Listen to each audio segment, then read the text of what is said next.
एक जंगल में चूनी चिड़िया अपनी सास के साथ रहती थी। चूनी चिड़िया की शादी को 6 महीने हो गए थे, लेकिन उसे अभी तक कोई संतान नहीं हुई थी। इसलिए चूनी चिड़िया बहुत चिंतित रहती थी।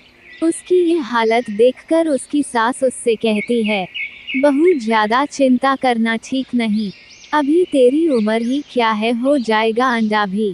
चूनी चिड़िया को अपने ससुराल में किसी भी चीज की कोई कमी नहीं थी, बस कमी थी तो एक बच्चे की कमी थी।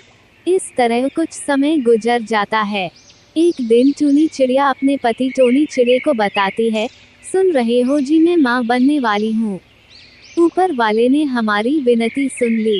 ये सुनकर टोनी चिड़ा खुशी से नाचने लगता है। मैं पिता बनने वाला हूँ, मैं पिता बनने वाला हूँ, आज मैं बहुत खुश हूँ।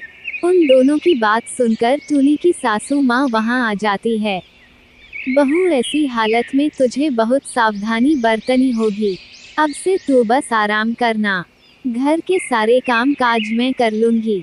वैसे भी इतने दिन बाद संतान की खुशी हमें मिली है।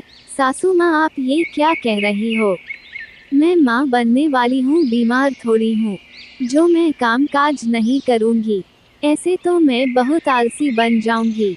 बहू, बस कुछ ही दिनों की बात है, जब तेरा बच्चा आ जाएगा तो फिर से काम करने लगना। अभी तू मेरी बात मान और जाकर अपने कमरे में आराम कर, मैं अभी भोजन बनाकर लाती हूँ तेरे लिए। इस तरह दोनों सास बहू बहुत प्यार से रहती थी। घर में बैठे बैठे टूनी चिड़िया बहुत बोर हो जाती है और वह एक दिन अपनी सास और अपने पति को बिना बताए ही जंगल में घूमने चली जाती है। वह उड़ती उड़ती दूर जंगल में निकल जाती है। माँ, टूनी कहाँ है? वो कमरे में है बेटा, और मैं बहू के लिए खाना बना रही हूँ। नहीं माँ, टूनी कमरे में तो नहीं है, इसलिए तो मैं आपसे पूछ रहा हूँ। ये सुनकर टूनी की सास बहुत चिंतित हो जाती है। टूनी, जाओ और उसे देखो, वह ऐसी हालत में कहाँ चली गई है। टूनी चिड़िया झरने के पास जाकर बैठी हुई थी कि मौसम खराब हो जाता है और तेज बारिश शुरू हो जाती है, और साथ ही टूनी चिड़िया के पेट में दर्द शुरू हो जाता है। मैंने बहुत बड़ी गलती की है, जो सासू माँ की बात नहीं मानी। लगता है मेरा अंडा देने का समय आ गया है। अब ऐसी बारिश में मैं कहाँ अंडा दूंगी? टूनी चिड़िया इधर उधर देखती है। उसे थोड़ी दूर एक घर नजर आता है। टूनी चिड़िया बहुत मुश्किल से उड़ती हुई वहाँ जाती है। वो घर एक कौवे का था।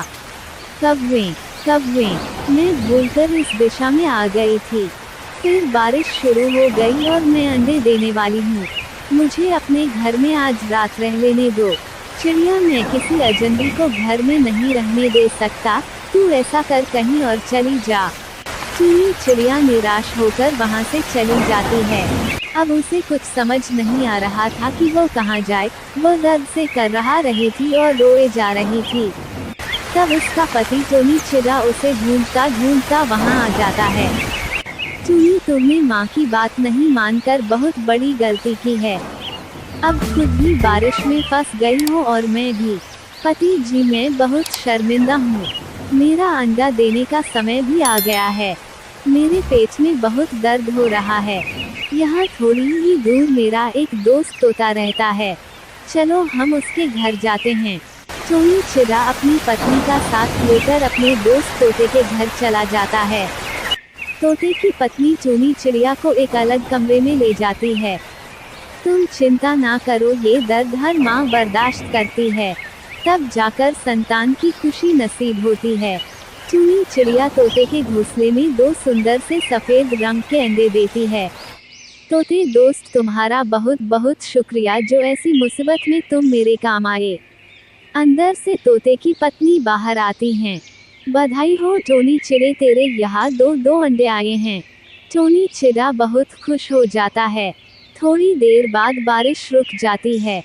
पति जी घर चले, सासू माँ मेरे लिए बहुत परेशान हो रही होंगी। फिर टूनी चिड़िया और टोनी चिड़ा अपने अंडे को टोकरी में रखकर घर चले जाते हैं। टूनी चिड़िया की सास अपने अंडे पोते, अपनी बहू और बेटे को सुरक्षित देखकर बहुत खुश होती है।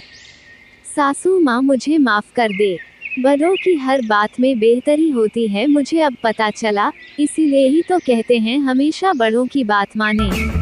प्यारे दोस्तों, इस कहानी को लाइक, अपने दोस्तों के साथ शेयर और चैनल को सब्सक्राइब करना बिल्कुल मत भूलना। आपका धन्यवाद।